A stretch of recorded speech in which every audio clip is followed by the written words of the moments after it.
This is Houston. Say again, please. Houston, we've had a problem. Hey there folks, and welcome to another cosy rambling of mine that you can share with me whilst perhaps sharing a small Miller. Today I wanted to talk about something that's been bugging me again.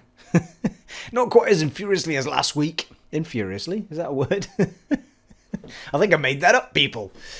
Not quite as angrily. I will not be talking about it quite as angrily as my chit-chat last week about leaks.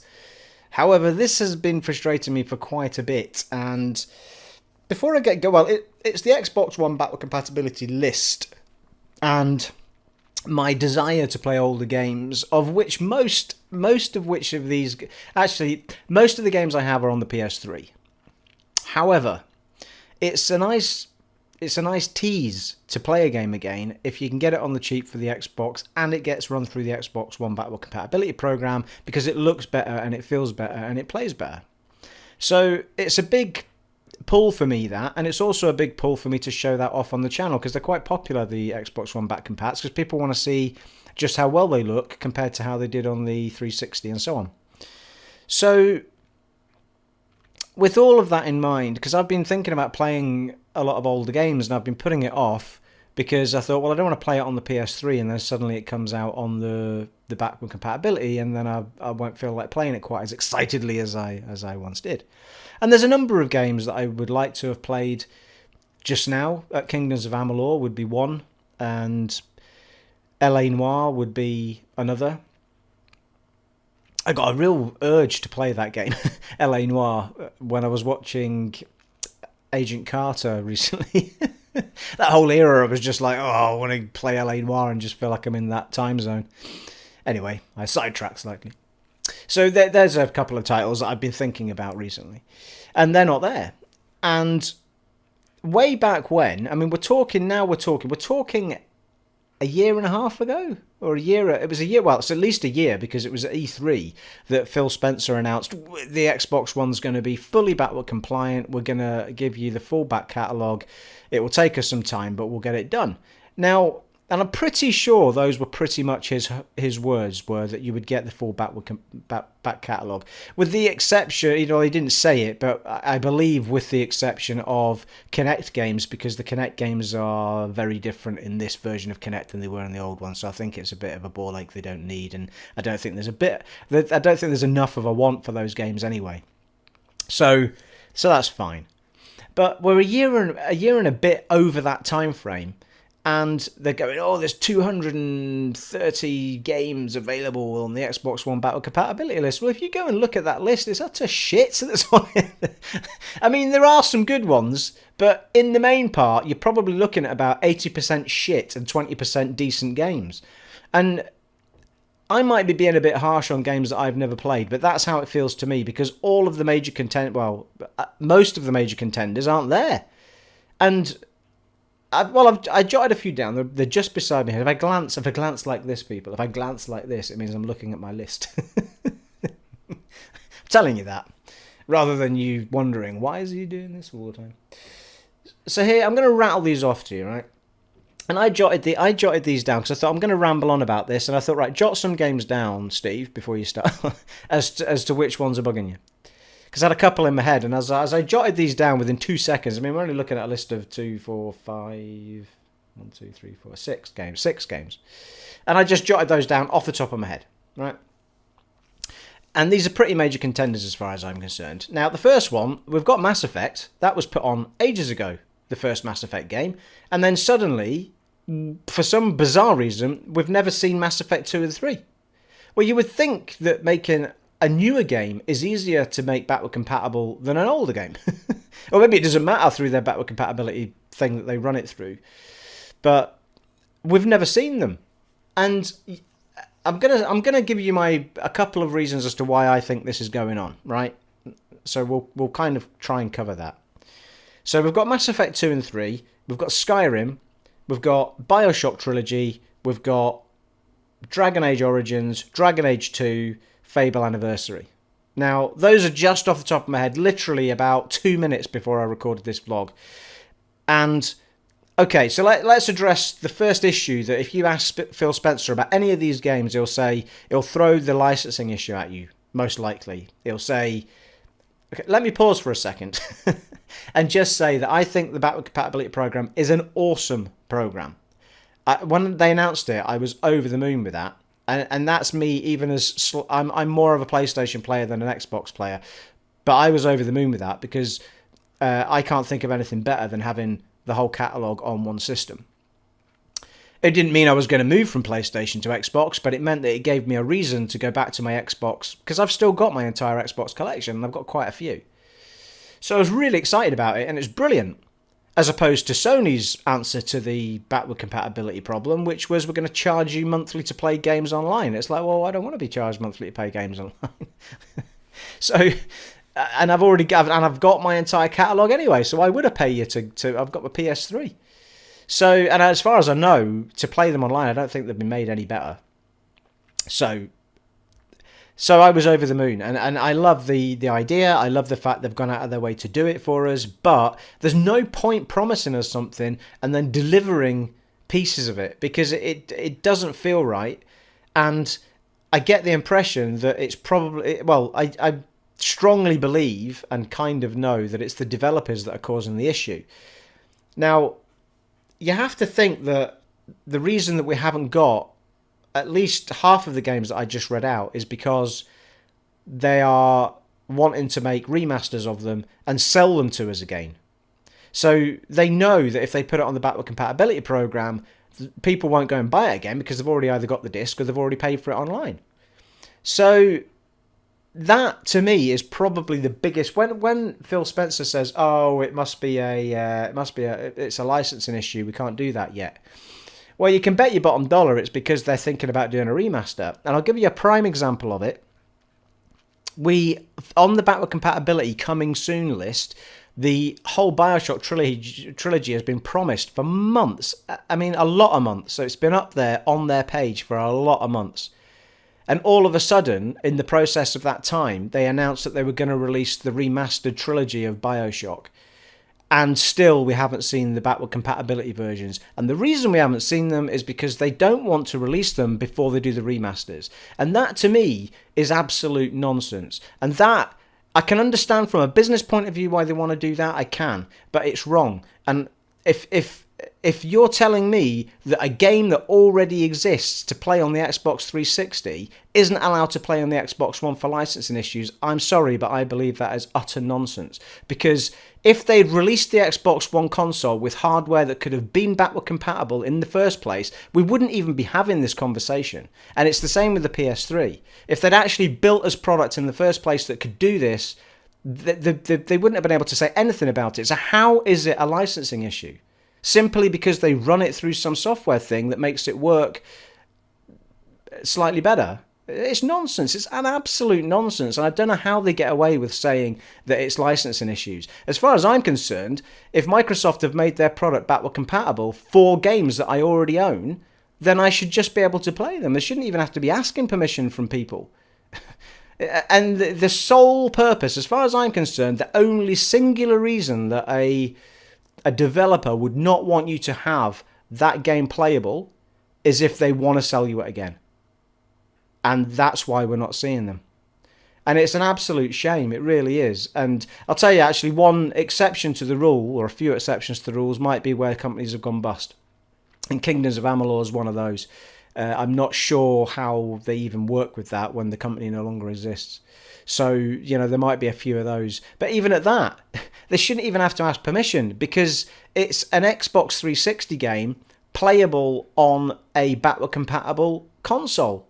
You shouldn't even have to be asking permission for it, in my opinion. It's not a licensing issue. It's because they want to sell you it again.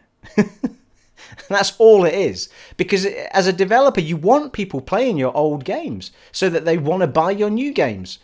So the only reason they can have for not letting you just go and play that game is pure, greed, really. They want you to buy it again in another form. That's fine. They've put work into the remasters. I understand that. But I would still have bought Bioshock Trilogy even if I could play the old ones on the Xbox, because they've done a lot of work on it and it looks fantastic. So I think developers are being overly cautious about it. I think we've got the same issue with Dragon Age, because I can't see any reason at all why EA wouldn't want Dragon Age Origins or Dragon Age Inquisition to be backward compatible. So the whole issue for me is getting a little bit frustrating. And we don't even get proper updates on it anymore. They decided they were just going to release them whenever they bloody felt like it. And every now and then you get a message on some random website going, or from Nadie Nelson going, oh yeah, there's another 2 games up today. We've got Forza Horizon, which I really couldn't keep a toss about, and something else this week that I can't even remember. It was that bloody useless. So I just don't...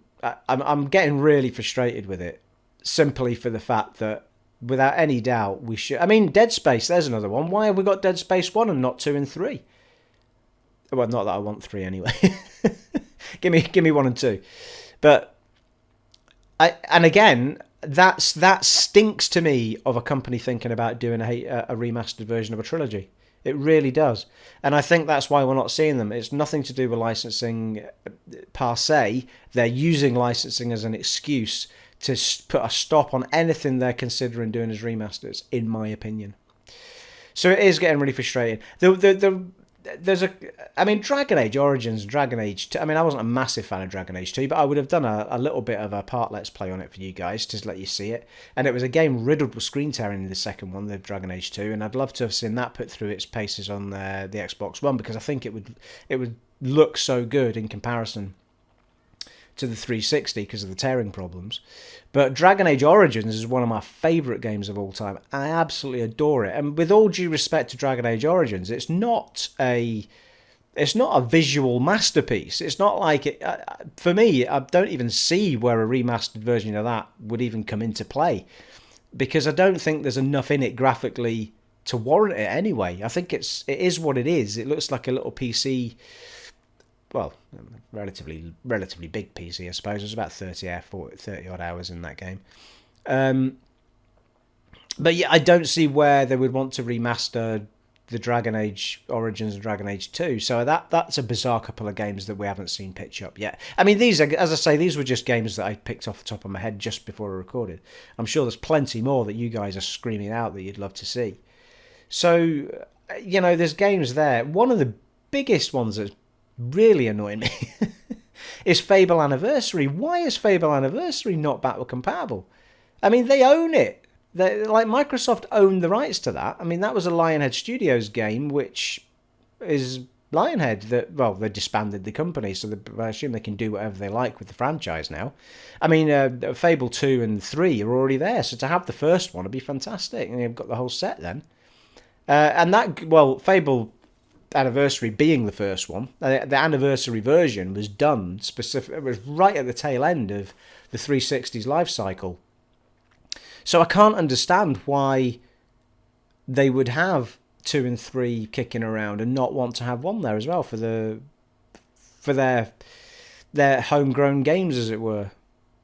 I don't understand that. Very strange. And I'm not sure if I've even heard anyone talking about Anniversary going on there. I mean, they have a website where people can go and vote. I mean, I haven't actually voted for any of these games, to be fair. But they have a website where you can go and vote for them. But some of the biggest ones took the longest time to come around. Well, Red Dead Redemption was one that people were asking for right at the beginning. It was one of the highest voted for, and it didn't come until quite recently. Again, looks fantastic. So there may well be a lot of reasons that I don't know about, technically maybe, to run through this thing. But the way they described it was that they basically take the software they've got and they put it through the software program they've got, and allows it to use extra power from the Xbox One, and it spits out a new version of the software, and that's what you download. Well, either when you buy it, or if you put your disc in, you don't actually pay it from disc anymore. The disc activates the download of the new version of the game, so you get like a 9 gig download. So the disc is really just to activate it. So yeah, I'm dubious. If I was you, and I was a massive Xbox 360 player with my entire collection, I certainly wouldn't be getting rid of my 360 anytime soon until you get some kind of confirmation that at some point all of these games will be there, because I don't believe they will. I think there'll be a lot of games that never see the light of day on it, probably. Or if they do, it'll be a long time from now, which is a shame. I just don't think there's any call for it whatsoever. As I say, if PS4s and Xbox Ones had been made backward compatible, wouldn't even be having a conversation about licensing. Wouldn't even be having it. But by the same token, we probably wouldn't be seeing a whole massive amount of remasters. Or maybe we would.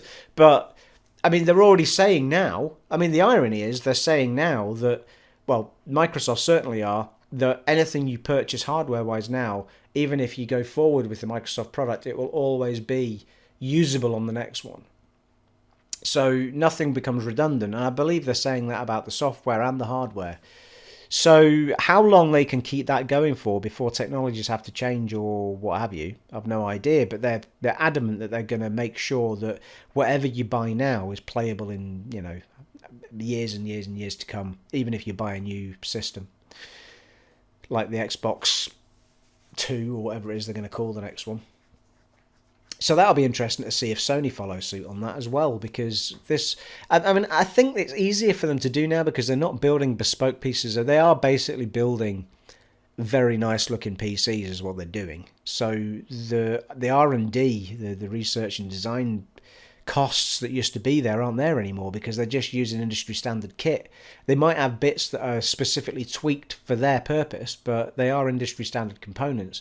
So a lot of the cost has gone, and you are buying a nice looking PC, as I say. So it'll be interesting to see how we go going forward. But yeah, I'd love to see some of these games come in. I'm actually thinking about digging out my PS3 at the minute because I'd love to do a bit of... I was talking to somebody online, but I apologise because I have forgotten who it was I was talking about this with. But they were discussing with me about playing a bit of Kingdoms of Amalur, and I thought I'd really like to do it, but I thought I could just hold off and see if it ever does pitch up on the Xbox One list. But I mean, I could be waiting for bloody years. But that game looks gorgeous anyway. I never saw any issues with it technically. I never saw any screen tearing on it on the PS3 or the Xbox One, and I played that game as I was crossing over. So I played it on the Xbox One, and then I bought it for the PS3. But funnily enough, that game was actually a game that I didn't handle well on the PS3 because the controller was so sensitive that every time you got into a really hard fight, I kept clicking on the sticks and all sorts of stuff was kind of going on. So now that we've got the PS3, you can actually play these games with the PS4 controller now if you plug it in to the PS3. So I might give that a whirl. But it looked gorgeous on both consoles anyway. But yeah, so I am thinking a lot about not a lot of going backwards, just on really key games that I think people might like to see a bit of. They may have never played them, or they just want to reminisce a little bit and listen to me ramble on while I play them for a bit. So yeah, so there you are. It was just a bit of a frustration with this thing. I keep looking at the list constantly, like every couple of days, like, has Dragon Age arrived yet? Or has Mass Effect 2 and 3 arrived yet? Or something I think you guys would be interested in, or something I'm feeling like playing again, But Dragon Age Origins, I'd love to play that again. And I played that on the PS3, so I've got every excuse to go for all the G's and points on that, on the Xbox. So there you are. There's my rambling for today. I hope you're all settling down to a nice, enjoyable Friday, as I am. It has been, as always, an honour and a privilege serving for you in this vlog today, and you guys take it easy, and I will see you next time.